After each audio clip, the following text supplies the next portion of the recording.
Hello, Bat fans. I am Anthony Mango, and welcome back to the continuation of The Batman, a Nighttime Story, 100 Records from the Wayne Foundation Archives.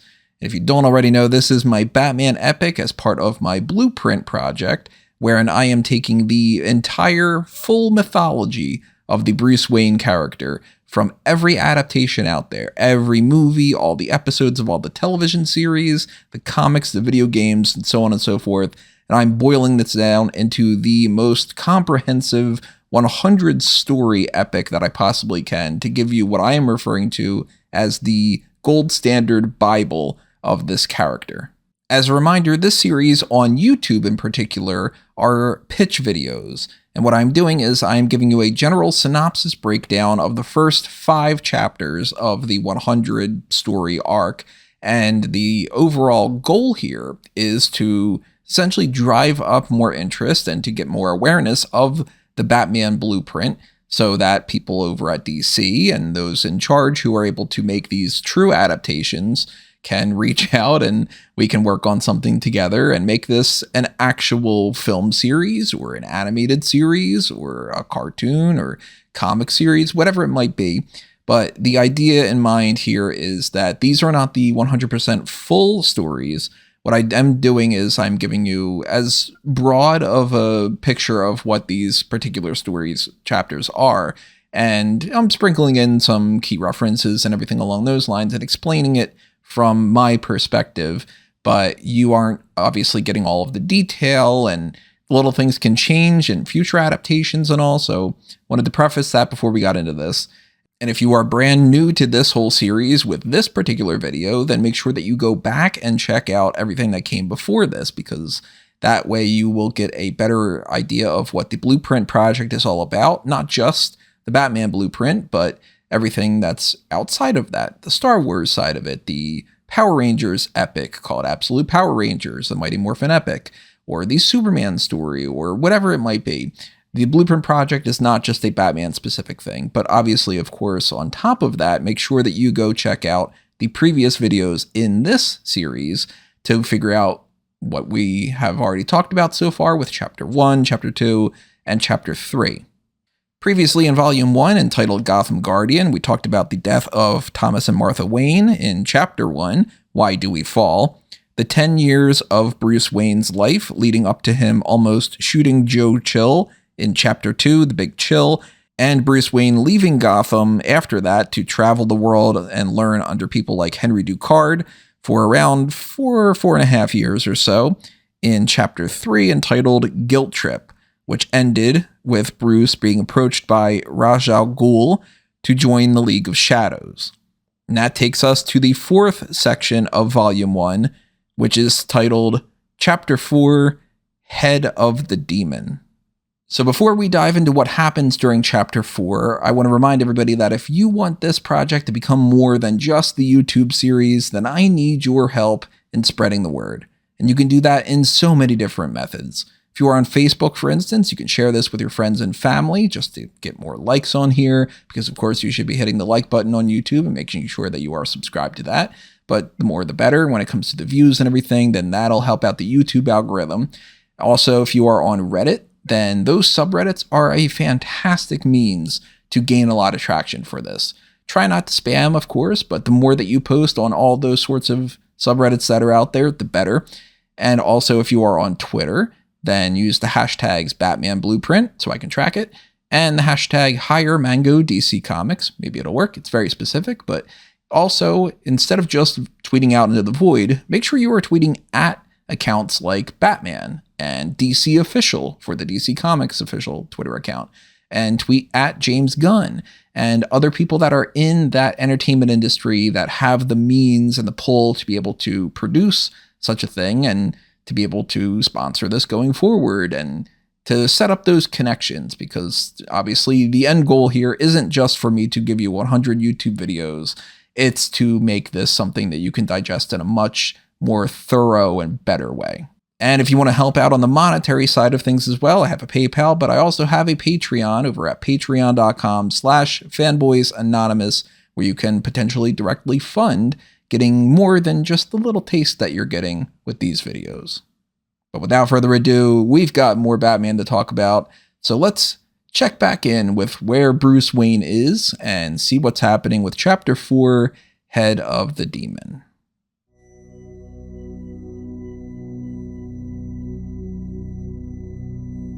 In Chapter 1, we dealt with childhood Bruce before he lost his innocence and his childhood. In Chapter 2, we dealt with the preteen and teenage version of Bruce leading up to the Joe Chill shooting incident, and that spawned a college breakaway from that with the early young adult version of Bruce. But at this point, at 23 years old or so, who is Bruce Wayne? What are we dealing with? What's his current state of mind? And for that matter, after all that training, what level of training is he at? Well, I would say after those 4.5 years or so, Bruce has acquired maybe about 85% of the skills and the lessons that he is going to apply in becoming the Batman. But this chapter isn't quite so concerned about just filling in the gap of the missing 15%. Which of course is going to happen. I mean, Bruce is going to be still training here, and he will become the most badass ninja that's ever existed. But this chapter is actually more concerned about something else. It's a little deeper, and it's something that we are going to refer from this point onward as the mission, and forging what the Batman is and what the Batman is going to do. You can already think of Bruce as a lethal weapon, because he is at an Olympian level of perfection when it comes to these fighting techniques and these detective skills and everything that he's learned prior to this point. And he's only going to continue to improve on those as time goes on. But remember how one of the big risks that Alfred took when he was teaching Bruce combat techniques as a teenager was that he ran into the potential that he could have given him the tools to become a bully if Bruce was a worse human being? Well, that's actually one of the main through lines of this chapter, because the League of Shadows has massive potential to corrupt Bruce. And if a few things go wrong or right, depending on your perspective, he could easily become an agent of the dark side. This lethal weapon version of Bruce is a loaded gun, and depending on what you target and what direction you point him in, it could spell disaster.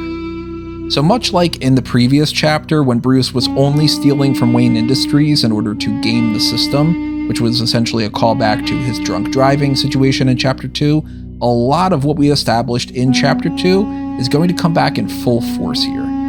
So that includes things like Harvey Dent being a bad influence, and Bruce testing his physical limits, but it also includes the idea that Bruce does not like to deal with his trauma head on. He is much more likely to distract himself and to think about anything other than his parents than to just deal with his emotions. So by being away from Gotham for so many years, and by being in pretty much 24/7 deep training and meditation and all, he's distracted himself pretty well. And he is arguably in the best mental state that he's been in since he was 8 years old. Not quite the way that you would want to move on, but he is finding something through this process that is allowing him to feel like he's taking a step forward. But keeping your mind busy is one thing. The real motivating factor for him getting up in the morning is this mission. He hasn't quite forged the plan, but he's building towards something, and that makes a huge difference. But make no mistake, Bruce Wayne is not okay. He is perpetually not okay. Don't forget that even in the future, when he has these happier, more supportive, optimistic, and positive influences by his side, like Dick Grayson and Barbara Gordon, Bruce Wayne is still a severely damaged person with a complete inability to cope with his trauma and move on. He's just transferred it to an unhealthy obsession in becoming a vigilante. And as we've said before, right now he is around that master's degree program and becoming a vigilante. He's around 23 years old. He's very vulnerable because he's on that cusp of becoming the person that goes out into the real world and applies these skills that he's learned. So this is make it or break it time. He has to finish his certifications, sure. And if you want to start your career off well, you need to make sure you pick the right office. Because if you pick the wrong place to work at, you might regret it for the rest of your life. Keep this in mind for the end of this chapter, because sometimes one bad decision is all it takes to ruin everything. Before you know it, what you thought was the right call is actually slowly warping you into becoming a bad person. Or in the case of some people, it isn't one bad decision that ruins everything, but one bad day. Which, of course, we will revisit in several chapters in the future. Trust me. Bruce has a lot of very important decisions to make in this chapter, because he's agreed to become a pupil of the best assassins on the planet. But is that who or what Bruce wants to become?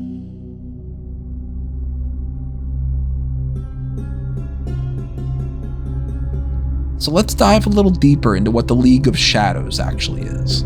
I mentioned before that they go by different names from different cultures, one of them being the Brotherhood of the Demon, another being the Death of the Desert, and another one being the Shades of Lazarus. Now they go by the League of Shades and the League of Lazarus in the comics. I think that this is a more efficient way of being less repetitive, and it makes more sense in a literal translation of how I am doing this. Traditionally, they're more commonly known as the League of Assassins in comics, but not only do I think that the League of Shadows sounds cooler, it's also been used in previous adaptations, so there's history there, and it also works much better when it comes to metaphors. You know, we talk about Bruce living in the shadows and overcoming his darkness, and there's of course mystique behind this mysterious demonic force. You know, the shadows got these people. It's much better for the atmosphere. But also, one of the huge reasons why I'm not going with the League of Assassins name is because Bruce wouldn't join a group with that name. While yes, Bruce has developed some sympathies towards certain types of criminals, there are levels to this. It's namely thieves who are going to get a more relaxed approach, in the same way that Selina Kyle is not going to be treated in the same way that the Joker is. You know, Batman is not going to pummel a poor person half to death just because they stole an apple off of a fruit stand to survive. Crime's crime, and he's going to go after everything from the common street vandal to CEOs embezzling funds, but his main priority is going to be on the irredeemable and the inexcusable things, namely, more than anything else, drug dealers and killers and murderers. And of course, even these things have different levels. You know, a drug abuser isn't quite the same as a drug dealer, and when it comes to killing, look at a helpless old woman who's attacked during a home robbery and accidentally kills her attacker in self-defense. Bruce isn't going to send her to Blackgate Prison in a body cast. But Don Miguel, the street racer from the previous story who murdered cops, he's going to be put behind bars. And for that matter, Bruce isn't entirely comfortable with the way that cops take lives either, but there's a certain level of responsibility that's supposed to be there where you're only doing that when it's absolutely necessary to protect good people and only to bad people, obviously. But that's something that we're going to dive deeper into future stories with when we start getting into his return to Gotham and, you know, his relationship with the GCPD. So think about how much of a public relations nightmare it would be if you called your group the League of Assassins and you're trying to get people to join. I mean, as far as Bruce is concerned, you might as well call yourself the Kill Happy Murder Squad. He is not going to be a part of that. But if you are an elite group of ninjas who are operating as vigilantes under the shroud of darkness and skirting that fine line between vengeance and justice, now you're speaking Bruce's language. Because who or what does Bruce want to become? The Shadows.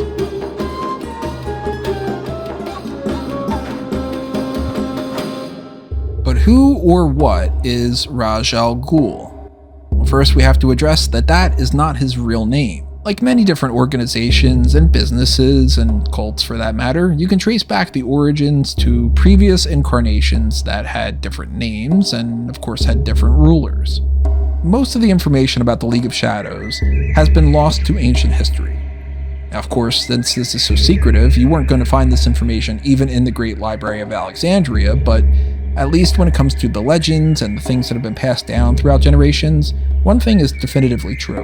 The figurehead is called Talia al Ghul, or the Demon's Head. Now, if you're in Japan, they call him the Messiah of the Crimson Sun. The idea stays the same. This is not somebody's real birth name, it's just a figurehead title.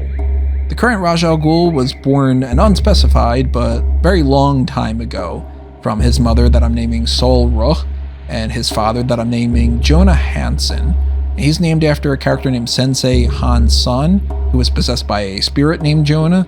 These are deep cuts, so I'm going to keep them pretty succinct for these videos and just kind of breeze past them. But if you want to know more information, let me know and I'll drop them in the comments.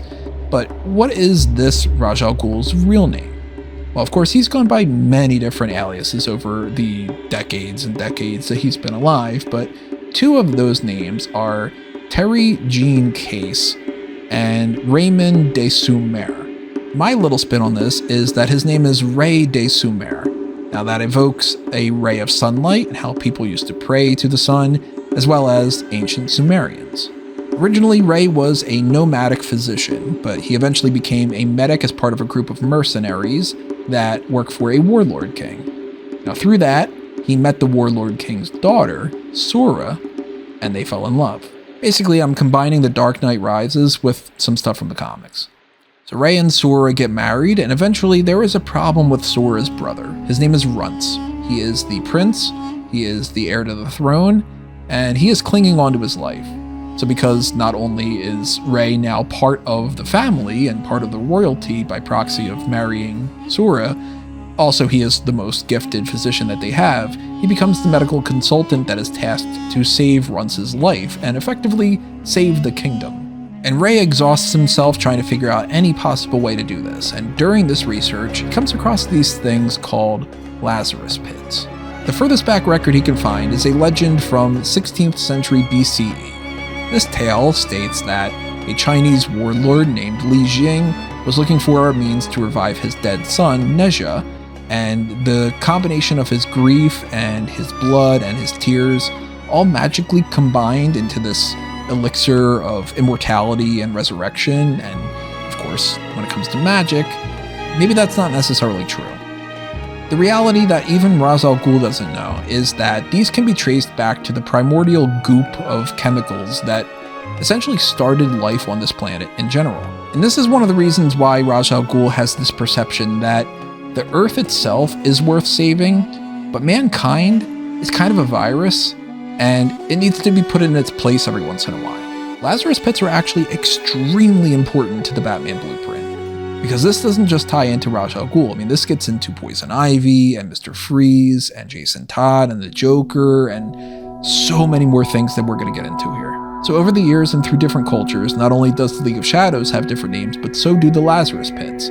They've been called things like the Elysian Well or the Well of Sins, but the one that you're probably most familiar with is the Fountain of Youth. And that's because the Lazarus pits have true healing properties. That's primarily through a chemical compound called dionysium. They're found largely on ley lines, which we can get into like esoteric ancient alien type stuff, but they can be found pretty much anywhere.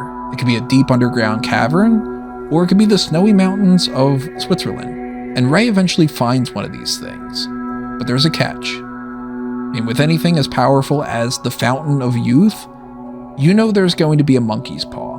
The downside of the Lazarus pit is that while you get the healing properties, you also get the adverse effect of it tweaking your brain chemistry. Like any drugs like acid or LSD, you know, the more exposure you have and the more of a higher potent dosage that you take, the more that you interact with it, the worse it's going to be. You're going to have memory loss, you're going to have personality changes and all. But most people who come in contact with any kind of Lazarus pit chemicals, whether it's dionysium or something else, they go completely insane. Ray naturally doesn't know any of this because it's not in the history books, and he does not have the medical advancements to study the Lazarus pit, and he hasn't even had the time to study the Lazarus pit yet because time is running out. The prince is dying. So at first, it just seems like this is a miracle cure. And since the prince is on his deathbed, he and Sora and the king, they all decide, let's give it a shot. Now, the great thing is that it works. They put the prince in there, and within moments, he comes bursting out of there as vibrant as he could be. He seems very healthy. So they're all ecstatic for this. This is fantastic. This is a miracle. Sora goes for a hug. And that's when they realize the prince is not himself. He is in a crazed state of mind. And instead of hugging Sora back, he snaps her neck. Just like that, Ray's great love is dead. And you would think that he would put her in the Lazarus pit. He just saw that this can resurrect somebody from near death, but he's not able to, because while Runce is attacking the guards, the Sultan's immediate response is to point at the rest of the guards and say, "Arrest this man." In his mind, he's responsible for the death of Sora, not the prince. And when this comes out, this is going to be a major problem. So when he's in custody, this king decides, look, I've already lost my son to this madness.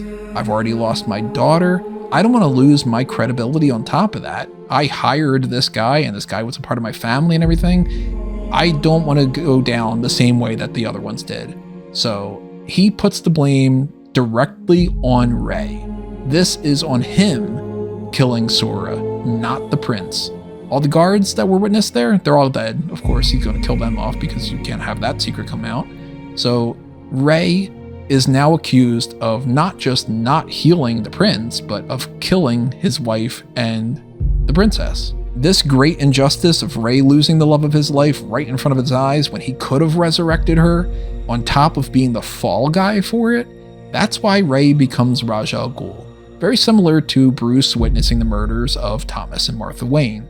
These parallels of what sparked their journey are extremely powerful for Bruce and Raj to bond over. So while Bruce hesitated to shoot Joe Chill, and he regrets even thinking about doing that, Bruce and Raj are not the same person. Ray, in response to this death of Sora and the setup and everything, kills the prince and kills the Sultan. By way of this and all the connections with the king and the Lazarus pits and so on, Ray finds himself interacting with the then Ra's al Ghul of the League of Shadows, called Dr. Ebenezer Darcel. Over many years, Ray works his way up the food chain, and eventually he takes over the position of Ra's al Ghul. Now, the main recruiting tactic in getting Bruce on board was the idea that the League of Shadows is a group of vigilantes that will skirt the law, figure out what's good and bad for the greater good, and do things like take down a dictator like Huayren. Now, the greater good has a different perspective depending on your viewpoint. And the League of Shadows thinks that they're doing the right things, but they're doing a lot of nefarious things as well. They are responsible for crashing global stock markets and influencing trade like that. They're into population control. They will take down different government leaders if that gets into the way of what they want to do. They're responsible for atrocities like the Great Fire of London in 1666. They started the opium trade with the East India Company in 1721 that led to the Opium Wars. The 1832 epidemic of cholera in New York, that's them. Even in 1917, they are the ones who trained Gavrilo Princip to assassinate Archduke Franz Ferdinand of Austria, which of course set off the chain of events that became World War I. A great way to explain their philosophy is essentially slash and burn agriculture, but for mankind. The only way to really get a proper environmental balance is to wipe out a good portion of humanity, because maybe in that genocide, you're going to get rid of a lot of bad people, and that'll effectively cleanse the earth. Basically, out of the ashes, a new and better world will form. Remember, Ray was a physician, so in his mind, this is all about healing. So naturally, on top of world domination, with healing on his mind, one of the other main missions is to seek out other Lazarus pits. Hence why the name The Shades of Lazarus is one of those monikers. Raj has been studying the substances in the wells themselves for decades, and the more that he's able to do that research, the more he's able to synthesize something that is a more potent and less problematic formula. And while he uses a lot of people as guinea pigs to test these things out, he also tests the Lazarus pit on himself. And he will inject himself with different formulas over time to increase his longevity, because in his mind, the longer he's alive and the more knowledge that he amasses, the more it becomes his responsibility to save the world. He is so important to the stability of Earth's future that it's his job to be the savior of mankind going forward. Now imagine how Bruce must feel about finding out this information. His father was a doctor, and this whole time there's been a magical elixir that could have saved his parents if he could have administered it to them. It's got to make you wonder, what if?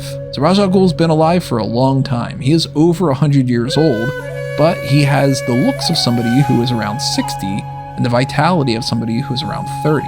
So every time that Ra's al Ghul suffers a debilitating wound in battle, or he contracts a particularly bad illness, or when his advanced age just starts catching up to him, he will either take a dip into the Lazarus Pit's healing waters, or he will give himself an IV treatment of the chemical compound, or breathe in the vaporized form. There's a lot of different applications that he's managed to do over the years. And whenever he does this, he effectively goes mad for a little bit. But instead of this just lasting hours or maybe days at most, we're talking weeks or months before his mind is stable again. And it continues to get worse over time because he develops a high resistance to this. Like any other kind of drug, the more tolerance you build up, the more you need to take in order to get the same effects. Still, he continues to do this, and over the course of what would be several lifetimes for you and I, Ra's al Ghul has become a master of every form of combat that is out there. He's learned almost everything there is to learn, for not just that, but for just studying all the other kind of subjects that Bruce has been studying this whole time.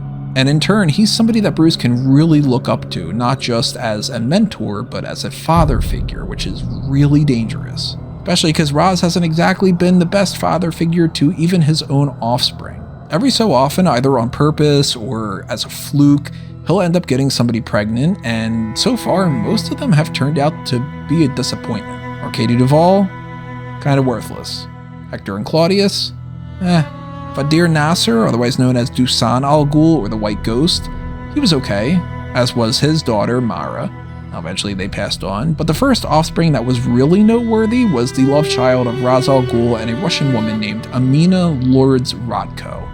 Now this daughter was named Nissa Rodko. Nissa followed in her father's footsteps rather well, actually. One of the things she accomplished was manipulating the Secretary of Homeland Security under the alias of Teresa Walker, and she eventually married a man named Alexander Ivanovich Gorenko, and together they had some kids, Daniel and Hannah, and a great-grandson, and so on and so forth, and we can get into her unit and such and down the line, but unfortunately for the League of Shadows, Nissa was killed in a car bombing in North Africa.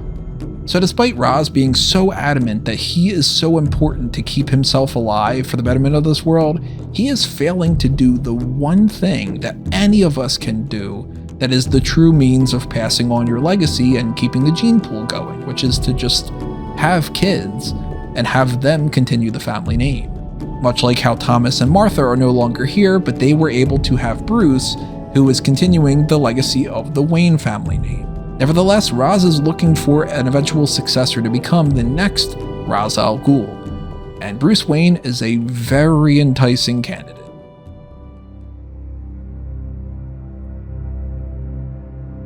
Remember, Ra's has been watching Bruce for the past few years, so he knows quite a bit about Bruce, more about Bruce than what Bruce knows about him. And Ra's is a very skilled manipulator, as well as somebody who's, been around the block for quite a few years. But what sells a really good lie is that there is always some truth to it. And despite how some of the things that he's trying to pitch to Bruce is complete bullshit, and just perceiving things in a different way and bending the truth to fit his reality, a lot of what he's saying is actually legitimate.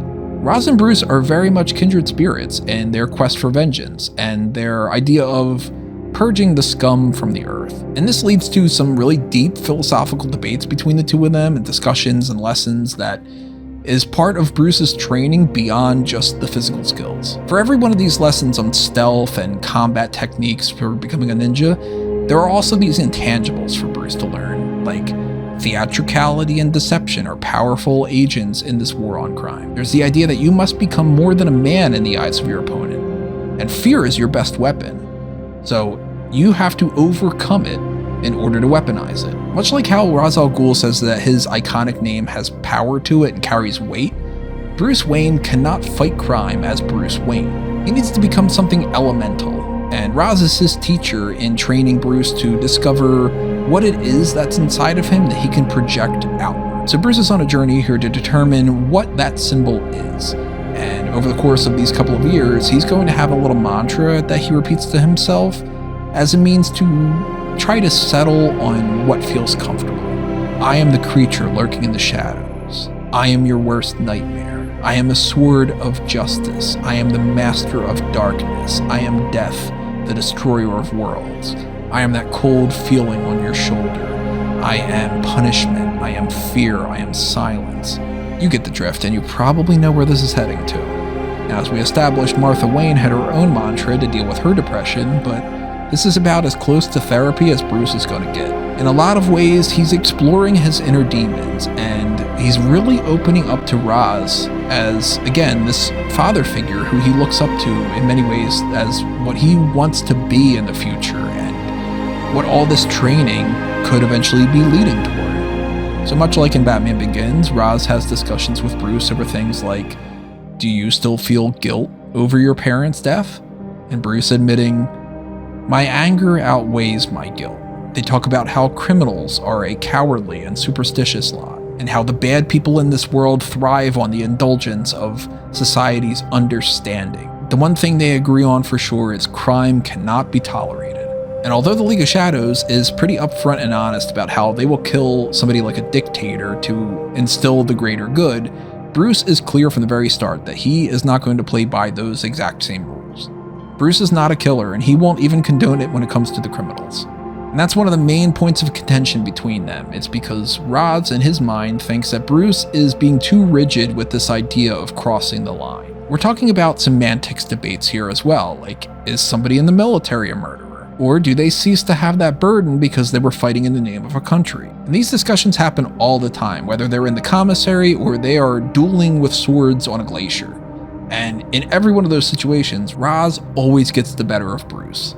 And on the training side of things, he'll typically take Bruce out with what could be a kill blow with his sword, and then demonstrate to him, if you're not willing to match a kill blow with a kill blow, you're going to get killed. You have to do that in order to survive. Of course, when it comes to the debates, they usually reach a point where in the argument, Bruce has run out of a justification for his line of thinking. You know, when we start talking about things like, should you kill a killer if it's going to protect other people from being hurt? Or the concept of an eye for an eye, or the death penalty. Well, everybody else in the League follows Ra's al Ghul's perspective, but Bruce is naturally an outlier. But Bruce is used to being an oddball. He went through school where he was the odd man out, he was in that FBI training course where he refused to use a gun, so he's figured out a way to navigate that, and nevertheless, despite being an outlier, he's able to work his way into the inner circle.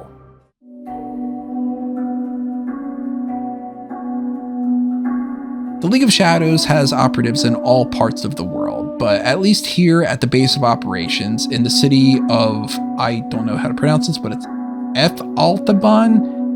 Who knows?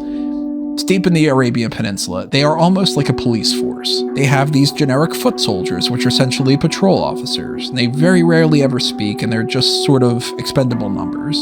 Then you have your specialists like the Expediter, who is a computer expert, and you have Dr. Moon Dayel, who is a scientist and a neurosurgeon that's studying the Lazarus pits and trying to reanimate corpses, and he creates a serum called Viper, which is very instrumental going forward, because this is something that everybody in the League of Shadows uses, including Bruce. They use this as a means to heal some of their wounds, and they figured out a way to make this almost holistic and natural in a lot of ways, where instead of creating madness and making you lose your memory, you just end up with a splitting headache the way that a bad hangover would be.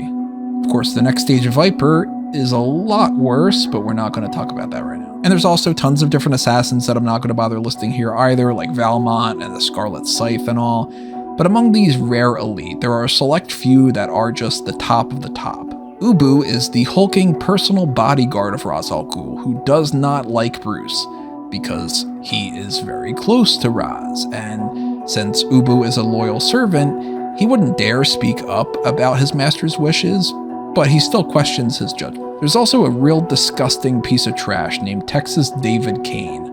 He's one of the top instructors here. He and Bruce clash a lot over things like how, in Bruce's mind, knowing how to kill doesn't mean that you must kill. Also, David's top preference among all the different forms of combat is to use guns. So they aren't really pals, to say the least. Kane has a unit of followers like Alpha Michael Summers and Mad Dog Rex, and he would probably be the top assassin of the ranks if it wasn't for the true top of the line, Sandra Wu San. She is the world's greatest martial artist.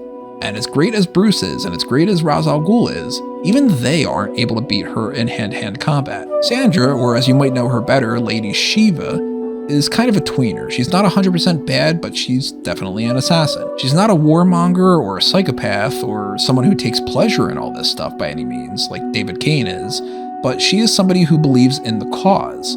So there's a level of respect between Lady Shiva and Bruce that isn't quite there with a lot of the others. But among everybody in this entire organization, there is one person that Bruce will become closer to than everybody else, including Ra's al Ghul. Because this isn't just somebody that he respects. This person has caught his eye. And this person's caught his heart. And her name is Talia.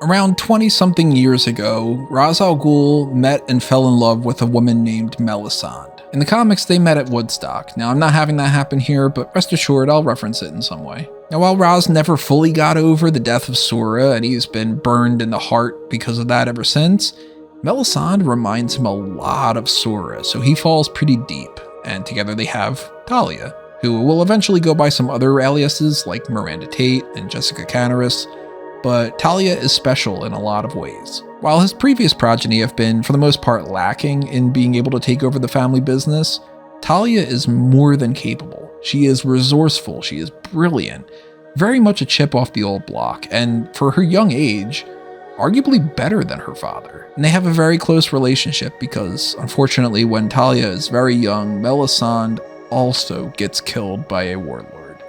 This is a man named Cain Landor, who in this continuity is not the godson of Ra's, but he is instead part of a rival faction called Lu'un Darga, which is headed by Den Darga and his son Soren Darga. They are based in Mount Ararat in Galatia. Ra's gets one of its primary assassin squads, either the Seven Men of Death or the Demon's Fist or Demon Fang, take your pick, to kill everybody in the faction except for Cain, who Ra's personally uses as a test subject for the worst parts of the Lazarus Pit. Cain ultimately dies from contracting a terminal illness by all that experimentation, but you can't make an omelet without breaking a few eggs, and the more that Ra's learns about the Lazarus Pits without having to subject himself to the dangerous tests, the better. So he's served his purpose. Now, from Bruce's perspective, the first time that he sees Talia, she is strikingly beautiful. Olive skin, jet black hair, piercing emerald eyes. He notes in his coded journal that he's been keeping this entire time that she smells of jasmine and rose of Taif. Bruce has been with some beautiful women, but there's something unique about this one. She's almost otherworldly, in an entirely different way from the way that this whole journey has been to Bruce. And not only does she have the obvious beauty and the superficial looks, like the fantastic figure and all, but there's also this darker, more mysterious side to her that is all that much more enticing to Bruce. He describes her as being like something out of mythology, like if you took Cleopatra and Helen of Troy and you added Medusa, and being around her and just the sight of her makes him feel something frightening. Love. And it isn't one-sided either. Remember, Bruce was one of the cute boys in school, and as a teenager and as a young man, he was a total player, and by now in his 20s, he's grown into this chiseled, rugged, tall, dark, and handsome man. Bruce is like the cross between a GQ model and a Viking hunk. He's like a Chris Hemsworth type. Hardly any woman on the planet isn't going to ogle him, and Talia's only human, even if she seems like she's some sort of goddess. So there are sparks between them immediately, and it only continues to grow over time. You might have been thinking in previous chapters, why is Tony mentioning these people that I've never heard of before, like these random flings like Robin Carnahan and Mio Penumbra and Dawn Golden? They're clearly not that big of a deal, right? Well, that's because I wanted you to get a sense that despite this being Bruce's quest to become a crime fighter, he's never put his quest of love on hold. I'll stress this again, love is the most important thing ever. In my mind, it's the driving force of everything that's good in this world, and it must be the driving force of why Bruce is doing what he's doing.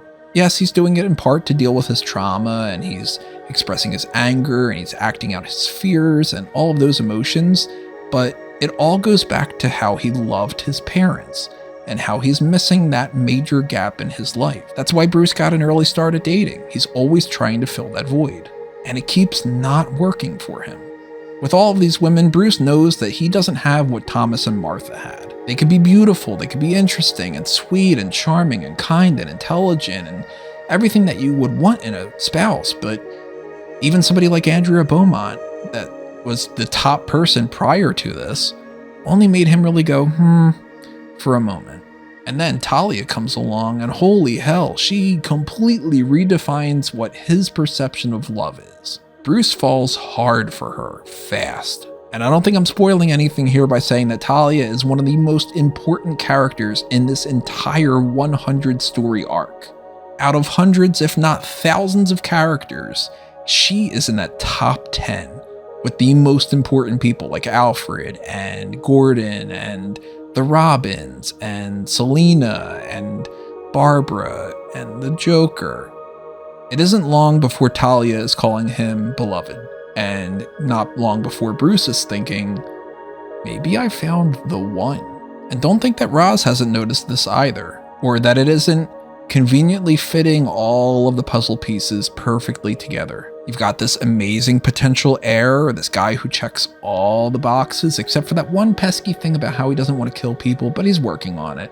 And he's in love with his super amazing daughter, who is, in her own right, the potential successor heir, because she can really run the family business, especially alongside Bruce, and together they can take it to whole new heights. Bruce as a son-in-law, and the next Talia al Ghul with Talia as his queen standing by his side steering the ship. It's perfect.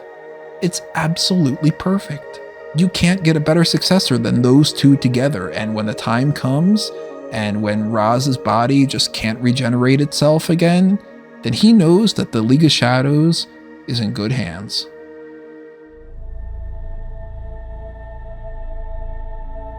Now let's get those hands dirty, by the way. Bruce isn't just sitting at the headquarters training all the time. He's actually being tasked to go out on several different missions, like the Huiren job. And by the way, someone who accompanies him once in a while on these missions is Bronze Tiger. Buddy!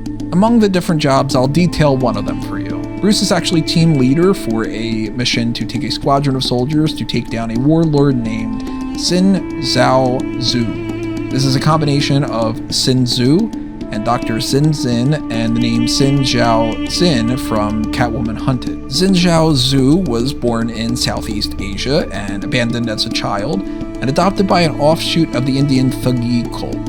He hid in the caves of Chulan and developed a mastery of strategy and ancient practice of the Metaswa and the Yanjian, a discipline of allowing a channeling of mental energy to enhance physical power and to control other people's minds. Zen has already conquered the country of Sinna, and it is time to take out his base of operations in South Shu Island.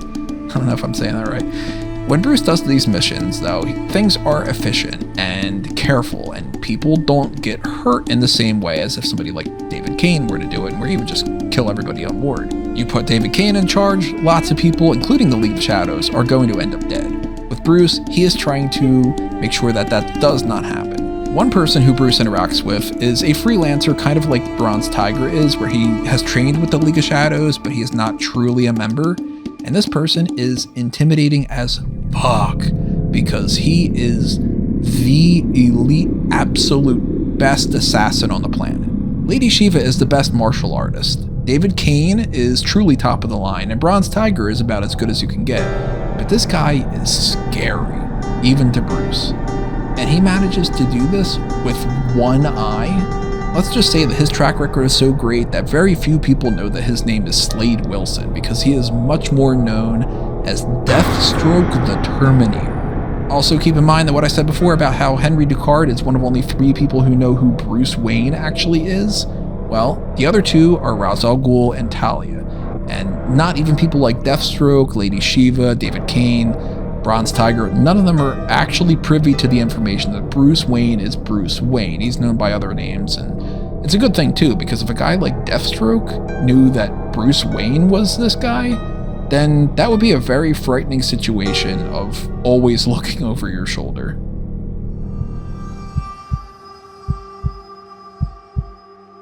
Speaking of frightening, Bruce has to go through a series of trials to earn his master's degree. Among all of the checklists of the physical training and the combat skills and all, one of the top challenges ahead of him is that he must learn how to channel his anger, because despite all the meditation practices and all, Bruce is still a very angry person. Ross is a smart man, and in one of his lessons that he's trying to manipulate Bruce with, where he's mixing truth in with a little bit of something else, is that anger is the bodyguard of fear. Aggression can often be your fight or flight response to when you're not feeling safe. And how do you feel safe in this world? Well, you take out the things that make you feel unsafe.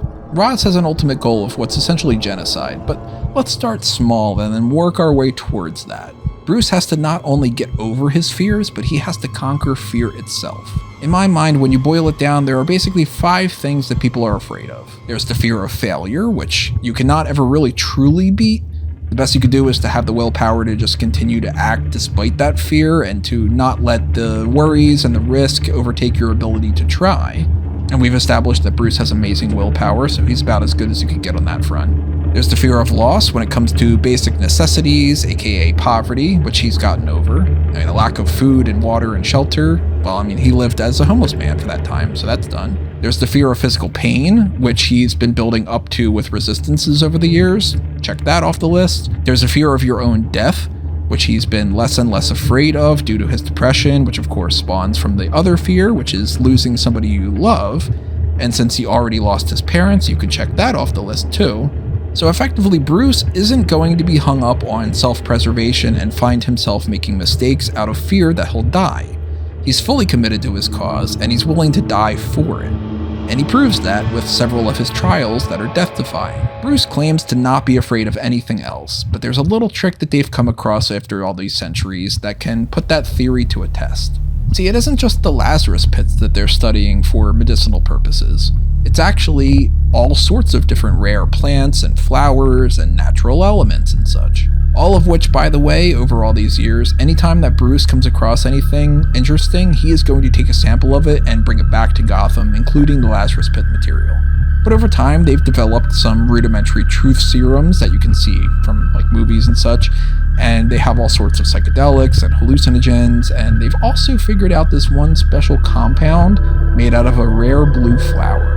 If you thought that Deathstroke was scary, well, if you take a dose of this, you might lose your mind. Because this is the same core ingredient that Dr. Crane is going to use in a few years for his fear toxin. We're getting a little scarecrow in this too. And Bruce is dosed with some of that. Confront your fears, Mr. Wayne. What do you see? And everybody sees something different. Some people go nuts because they think people are attacking them. Some people think that they're seeing the apocalypse, or demonic humans, or snakes, or spiders, or maggots crawling out of skeletons. Bruce sees bats. Thousands of this black darkness flying around his entire body, reminding him of that one incident when he was 8 years old and he fell down that well shaft just before his parents died. The bats are all-consuming and terrifying. But Bruce has grown up. He's 26 years old now. 10 years went by before he even left Gotham, and it's been 8 years since then. And while he'll never get over the loss of his parents, it's time to stop being so scared of the goddamn bats, man. So not only is it good for Bruce to get some familiarity with the fear toxin so that way he can help solve the Scarecrow crimes in the future, it's also a very sink or swim type moment. And while he's petrified at first, Bruce continues to subject himself to this fear toxin, trial after trial, until he finally reaches a point where he has the ability to hold his own. And this is when he decides to use fear on those who prey on the fearful. He needs to turn what frightens him into something that he can use on his enemies. And much like how in Native American cultures, you might name somebody something like Running Bear to symbolize a big hunt or a ritual, and Bruce has done the Mask of Tengu and learned quite a bit of this symbolism, he is awarded the symbol of the bat. Everything is coming together. The demon and the bat and his queen are surveying the mountains and the troops below them, and this is your future, Bruce. It's time for your final trial.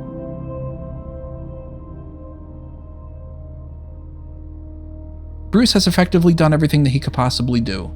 He has mastered all of his skills, he has learned all these lessons, and outside of gathering the armored suit and all the equipment he's going to use and to fully birth the Batman persona, he's essentially fully baked. But you can't graduate your master's program without handing in your thesis. And there's one major hurdle that Bruce has to get over. So Ra's al Ghul presents Bruce with his final trial, and standing in front of Bruce is a man that is beaten up and disheveled and has his hands bound. Bruce asks who he is, and Ra's says, this man was a farmer, and he tried to take his neighbor's land, and in the process, he became a murderer. Now he is a prisoner. Prisoners are an interesting lot. The League of Shadows actually has a few satellite locations where they use prisoners as guinea pigs for their research. One of their major locations is going to be Bruce's next mission, which is to go to the Caribbean Republic of Santa Prisca and visit the Peñadora prison, or the Hard Rock. Now there, he is going to test out the next phase of the Viper formula. But before that, Bruce has to deal with this prisoner. How? Well, Bruce is handed a sword, and no words are spoken, but Bruce takes the hint, and he very calmly shakes his head. No. Ra's just gives him a very stern Bruce, and the unspoken words are clear. Ra's is saying to him, cut the shit. It's time for you to prove your loyalty and man the fuck up and cross the line and stop with this crusade. But Bruce is adamant, and he firmly states, I am not an executioner. Ra's argues that he's spitting in the face of his supposed commitment to justice, and compassion isn't something that criminals are going to share. But Bruce argues, well, that's what makes it so important. It separates us from them. If we stoop to their level, then we're no better than they are. And the philosophical debate between them continues. This man should be tried. Oh, by who? Corrupt bureaucrats? The type of people who set up law proceedings that lead to a situation like the Joe Chill shooting in broad daylight? Unless you're willing to do what is necessary, you will never be able to make the world a better place. And our mission for Gotham is going to be a much messier road to salvation. Bruce, and only Bruce, has the power in his hands to usher the city into a new era of prosperity, and to make sure that this transition is less painful. You see, Ra's al Ghul was tracking Bruce out of curiosity at first, before he left Gotham. He's a power player. They keep tabs on people like him, and they take him out when they're in the way. So when Bruce left and he started traveling the world with a death wish, Ra's al Ghul formulated a plan to use Bruce as a Trojan horse. He is going to destroy Gotham with a strong foothold as Bruce. Bruce's knowledge of the city and his position of power and his immense wealth, along with all of this training, of course, makes him the perfect candidate to rule with an iron fist. He can be the guy who chooses which companies get contracts to operate in Gotham. He can change Gotham's water supply and everything imaginable, while being a public figure that people follow the example of, like Thomas and Martha. And all of this sounds exactly like something Bruce wants to do, and what Bruce is going to do. But Bruce wants to save Gotham, whereas Ra's al Ghul wants to burn it all to the ground and start all over again. All this time, Ra's has been working and trying so hard to win Bruce over and convert him to the dark side. He knows Bruce has morality standing in the way, but like most things in life, he was hoping that he could chip away at that and get Bruce to see things from his perspective. They're so much alike after all, so how could he not? How can Bruce Wayne, whose parents were taken away from him, not see the injustices of this world? The world is not fucking fair, but it should be. And it is only through people like Ra's and Bruce who have the will and the strength and the intelligence and the training and the means to act that things can ever actually get done. And Ra's has manipulated thousands of people before. How do you best indoctrinate people? You convince them that what they're doing isn't wrong, but it's the right course of action. You use terms like necessary evil and such. You get them to sign over their freedom in the exchange of perceived safety by controlling their fear. Ra's tells Bruce that, like Constantinople or Rome before it, Gotham has become a breeding ground of suffering, and it's his responsibility as the city's prince to do what his parents would have wanted and to take his rightful spot and to do what his future father-in-law wants, which is to save it. And for almost all of us, 18 years of pain that Bruce has gone through and the way that things have gone down, that speech would have probably worked on you and I. But here's the real kicker. Bruce has been playing a game of chicken too. Crafty old Bruce is the world's greatest detective, remember?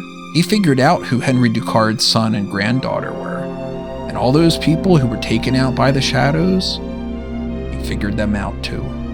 Mio Penumbra wasn't hired by Shihan Matsuda's wife. She was hired by Ra's al Ghul to break Bruce's spirit. Lady Shiva killed Hellhound, and while he doesn't condone it, he's hashed it out with her. You know, Hellhound was a criminal, so again, Shiva's not on the top of Bruce's shit list. Quite Chu-Chin Lee, yeah, Bruce knows that it was the Society of Assassins that got to him. We're talking about Batman here. You're not going to get one over on Bruce unless it's an extremely rare circumstance. Bruce has done his homework, and guess what? This entire time, he's been a mole. How else would he get behind enemy lines and learn the ins and outs of this mysterious Shadows organization unless he were to become one of them? Now, even the most feared and noteworthy global faction of assassins is another case file that he has extensive notes on. Ra's is a victim of ego and pride and getting a little too comfortable. Ra's is used to winning all the time, and despite putting Bruce on a pretty big pedestal, he still doesn't think that the billionaire playboy is on the same level as he is, because he's thinking of things like age.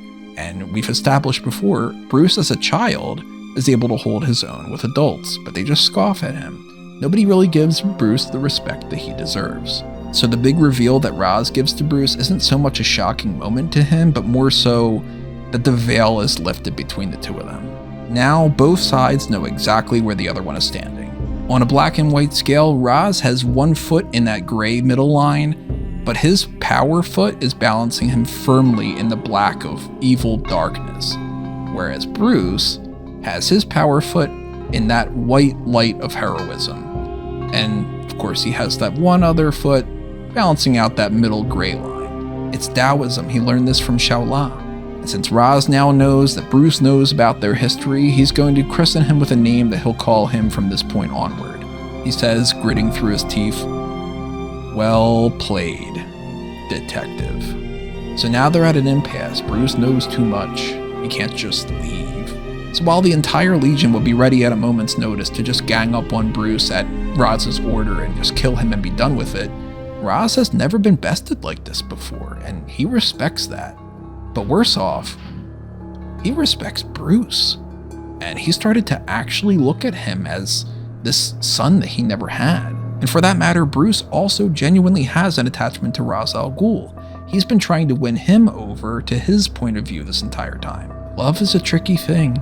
No matter how dark your soul is, love can be an even more purifying substance than what you can find in a Lazarus pit.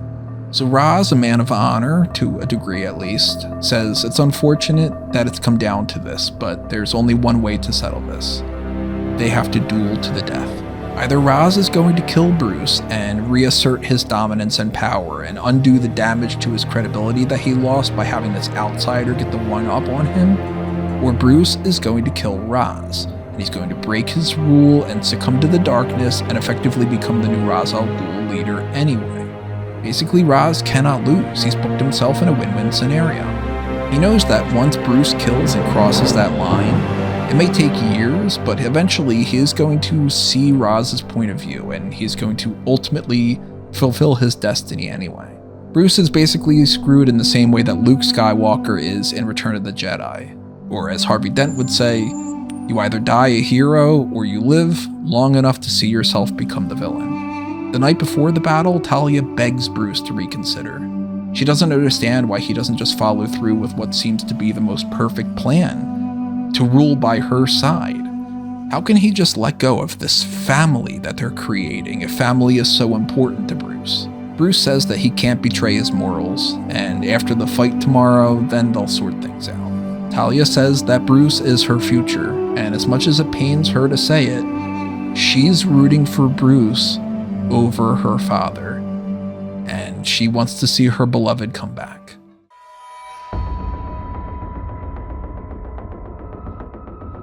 It's time. For years now, Bruce and Raz have fought each other in some grueling environments, like that one time in the desert when Bruce got stung by a scorpion, but their main stomping grounds has been cliffside.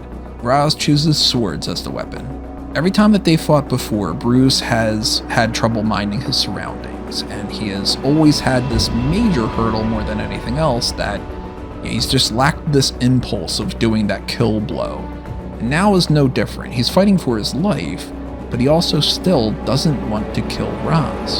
So while Roz is going for those killing blows that he never truly did before, he just showed Bruce how to do them, Bruce is on the defensive, just trying to survive. And that allows room for Roz to insult him. How can you expect to win a war on crime if you can't fire any shots yourself? Roz has seen and fought in plenty of wars, and not a single one of them has been won by the side that's only playing defense. You have to strike. And Roz is right, it isn't feasible that Bruce can win this. There's only so long that he can survive by just blocking things, because eventually he'll miss blocking something, and that'll be over and Roz will win and he'll kill him. Thankfully, if you remember what I said in the last chapter, Bruce is always learning countermeasures, and that's why he hasn't learned from just one person. And the most important lesson that he's learned from anybody has not come from these past few years, but it's a lesson that's going to save his life. So Bruce is on the edge of a cliff. Behind him is certain death, and in front of him is Roz ready for a killing blow. And Bruce asks him a question. Why do we fall? And Roz asks, what? So Bruce steadies his sword and says, so we can learn to pick ourselves up. And then Bruce smashes the ground beneath them, which cracks off and sends them into the crevice below.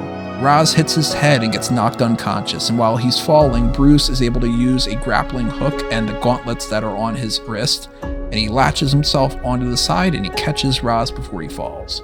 Bruce was willing to do what was necessary, and he risked not only his life, but also the possibility that Roz would fall to his death. But Bruce has been studying this cliffside long enough that he knew that he could pull this move off. Why? Because he's Mr. Contingency Plan, remember? And in a parallel to falling down the cave at Wayne Manor, he has now willingly fallen into this chasm, and he's lifted himself and Roz to safety. Roz is out cold, and Bruce is victorious in the fight. He's won on a technicality. So he passes Roz off to some of the others, and he goes to talk to Talia.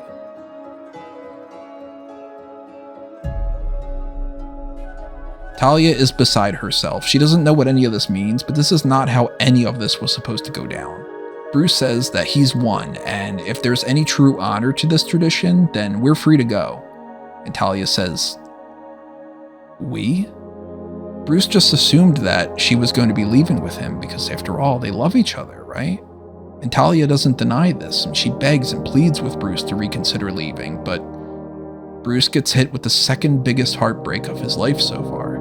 Talia truly loves Bruce, but given a choice between him and her father and the League of Shadows and her legacy and her birthright and her mission, she cannot accompany Bruce back to Gotham.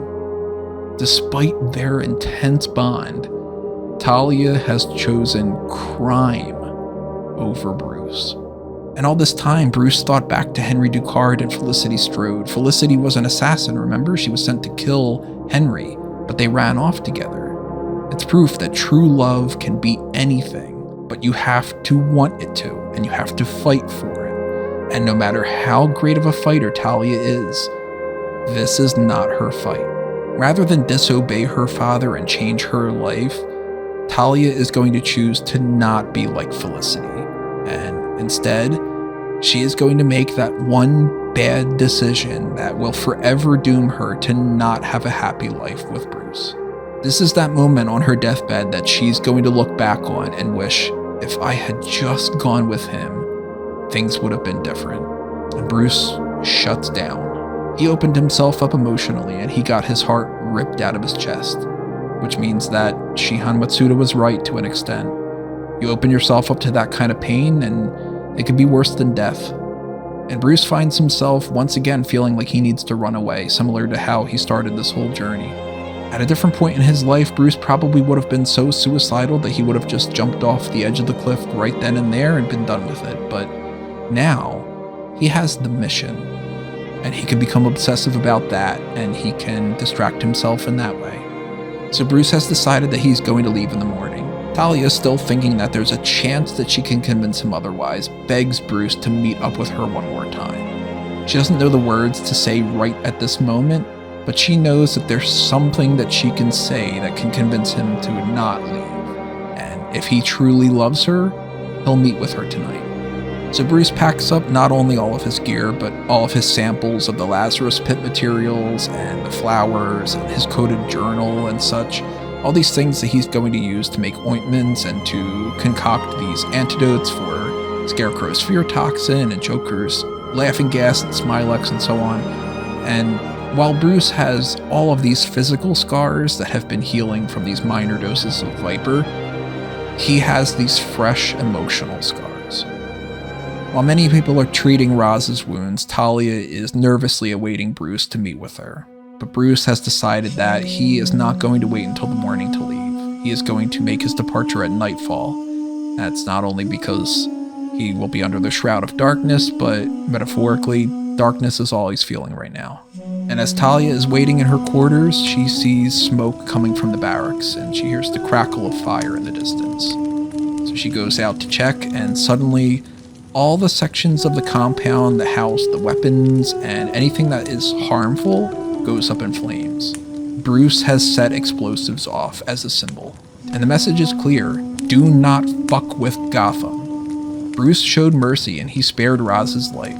And when he awakes, instead of sending a legion of assassins to go hunt down and kill Bruce, he is going to honor this mutual respect of sorts. The detective won, and he did it in his own way. So they'll stay out of Gotham. For now. At least, instead of just immediately following Bruce and taking him out, because after all, Roz wants Bruce to be his future son-in-law. And Talia still loves Bruce too, with all her being, so she is also heartbroken. So Bruce gets in touch with Alfred and he asks him for a money wire transfer to come back home. But first things first, he needs to make a quick trip to that cafe in Florence. They were nice people who gave him a meal when he needed it most and when he was homeless, so he wants to thank them for reminding him that good people do exist. So rest assured, they are never going to have to worry about money again. By the comforting morning dawn, or at least to most people, Bruce is on his way to head over there. Meanwhile, Talia stayed up all night, hoping that Bruce still might show up. Of course, he didn't. Bruce recounts in the Wayne Foundation archives records that there are two main reasons why he didn't meet up with Talia, despite being very tempted to. Number one being, he wanted his last visual of her to be one of love rather than an argument. And number two is because he knew that he loves her so much that there was a really good chance that she would have been able to convince him to stay, and he didn't want to risk that. And it's a smart move for Bruce too, because in the morning light, when the servants are picking up all the rubble and the pieces that have been burned down, they ask Talia, how do you want us to rebuild? Roz is incapacitated and she's second in command, so she's in charge. And Talia tells them to fortify even stronger, make a statement, build it bigger.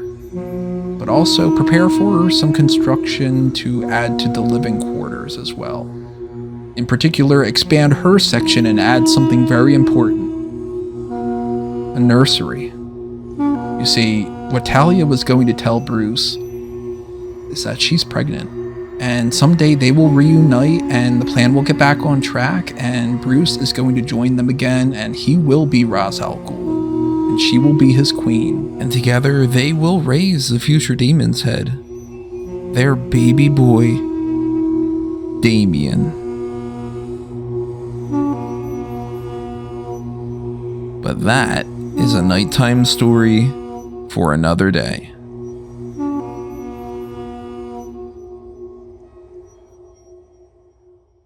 So that is the breakdown of Chapter 4, and if you enjoyed this, let me know by leaving your thoughts in the comments below. Make sure you are hitting that like button on this video. Subscribe if you haven't done that already to this channel. Make sure you are also checking out the Patreon if you want to help out on the monetary side of things. Patreon.com/fanboysanonymous. And if you want to help spread the word, which is entirely free, so it's the cheapest and easiest and best option to help me out, you can pass this along on different social media accounts, post this on Facebook, on subreddits. Make sure you are tweeting out there into the Twitter land and to specific people like James Gunn and at Batman and at DC Official. Use the hashtags Batman Blueprint and Higher Mango DC Comics and tweet at different collaborators and different YouTubers and artists and anybody and everybody, the more eyes we get on this, the more that this can become an actual thing beyond these videos. And I know that if you are following this, that you are enjoying it, then you want to see more. And I'm only giving you a taste here. So if you want more, help me out here. And trust me, I've got a lot more for you. So let's get some more steam behind not only the Batman blueprint, but the blueprint project as a whole. Remember, you can follow me all over the place at Tony Mango, and everything you can find at anthonymango.com. I hope you enjoyed Volume 1, Chapter 4, Head of the Demon, and I hope to see you back here again for the end of this particular YouTube series, which is going to be Chapter 5, called Bat Out of Hell. But until then, take care, don't let the shadows get you, and I will see you next time. Same bat time, same bat channel.